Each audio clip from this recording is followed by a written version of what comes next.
Our third speaker is Samara Hakim, who will guide our review of global and intercultural fluency. Samara Hakim, JD, is an international culture and inclusion strategist, thought leader, speaker, writer, and facilitator, equipping leaders and organizations to mitigate bias and integrate culture into their business metrics for a more inclusive and innovative work environment. With over 10 years of experience, Samara is a dynamic speaker that engages people to think beyond their comfort zone and to work across differences. She draws on a range of experiences, including her work across cultures, acculturation in the U.S., her legal career, and her personal background. Samara is a lead consultant and trainer for the National Conflict Resolution Center and a consultant and instructor for Hera Labs, an accelerator for women entrepreneurs. She is a member of Humankind San Diego and on the board of World Peace Through Law. Samara holds an advanced certificate in intercultural management from the University of Notre Dame and a Juris Doctor from the University of Oregon School of Law. She received her Bachelor of Arts in History and in Political Science from the University of Portland. Samara grew up in Lebanon and is fluent in French, Arabic, English, and is conversational in Spanish. She was honored with the 2018 Women of Excellence Entrepreneur Award by Diversity Professional Magazine. Please welcome Samara to the stage.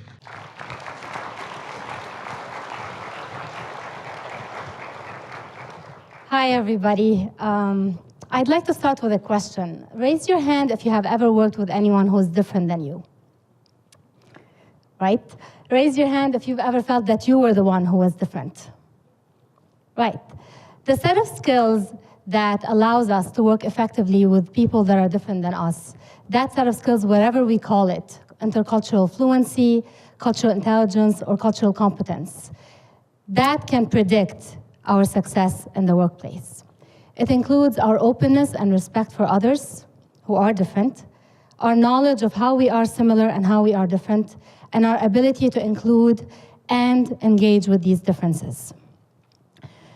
From different perspectives and a different context, a dandelion can be perceived as a flower, a weed, or food. For example, I grew up eating dandelion. Which one is right? Which one is wrong?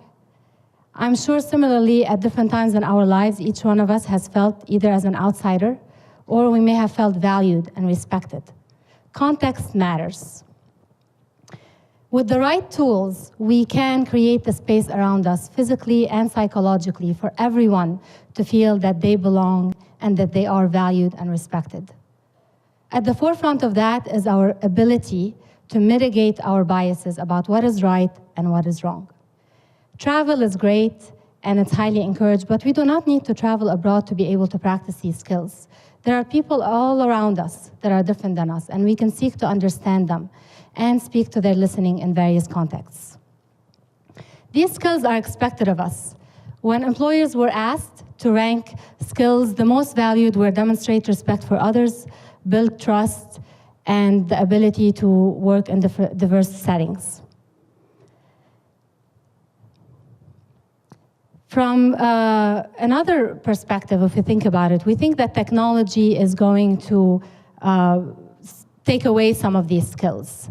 And it's going to basically eliminate all these people skills. However, when we look at the list of skills for 2020, right? Creativity, critical thinking, cognitive flexibility, those skills are not going away. Technology is already helping us to leverage these skills and measure them more effectively. That's the work that we do at the Culture Factor, tying them to key business objectives. However, we still need to be able to build trust with one another, and even to create that technology itself and make it effective across cultures. 10 years ago, when I was practicing law, I thought I was on a freight train to become Supreme Court Justice of the United States. This is a little bit funny today. Yeah. At the time, my managing attorney saw a skill that I didn't know I had. Cultural competence, and they asked me to do a presentation on the topic. It was completely out of my comfort zone. I was not trained to do that, but I did it. I went for it, and I was hooked. And I later found the path to do this work every day.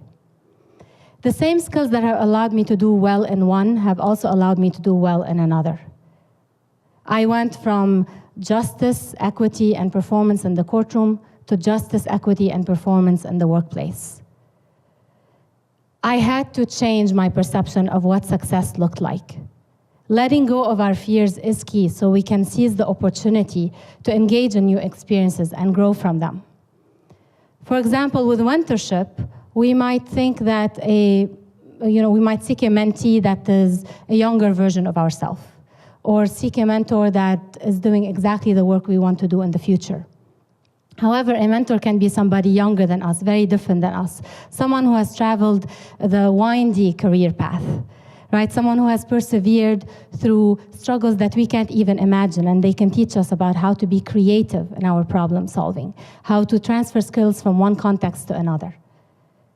My mentees have been there for me, right? We do not climb staircases for our careers anymore. In fact, we're bouncing across terrains. And mentorships can show us new innovative pathways to do that. And my mentees allow me every day to remember why I'm doing the work I'm doing. They're actually here in the audience. And they inspire me. Let's seek those that seem different, because everyone, everywhere matters. And coming from that perspective of respect and humility toward other cultures, knowing that we can and willing to learn from them. With like every skill, when we practice it, we can become fluent. With curiosity, and with this curiosity about and knowledge about how people communicate differently, about different values and beliefs all around us, we can be more inclined to engage in these experiences. And then we can plan for how we can be effectively culturally engaged in these experiences so that we can make them flourish. But sometimes it's going to be scary and strange, and we may want to just get in our own space and close ourselves off, and that's okay. That's okay. Just like the dandelion, when we are developed by including the perspective of others, we need to take time to process that. But then we can open back up again, and we can share our knowledge and share the layers of our identities, be seeds of change, and the cycle continues. Every time that we look at these interactions, not as right or wrong, but as different, we are more likely to engage globally and locally in these interactions, and we are rewiring our brain to make new associations and new connections. We're building our own openness, our own ability to navigate different contexts, knowing that we can innovate and create together. The fallacy has been that by adapting to other cultures, we are changing who we are. Our values and beliefs can remain the same. What we are doing is we are adapting the way we relate who we are, how we communicate our perspective, so that we are heard, so that others around us feel respected. We can all master being the same, only different. Thank you.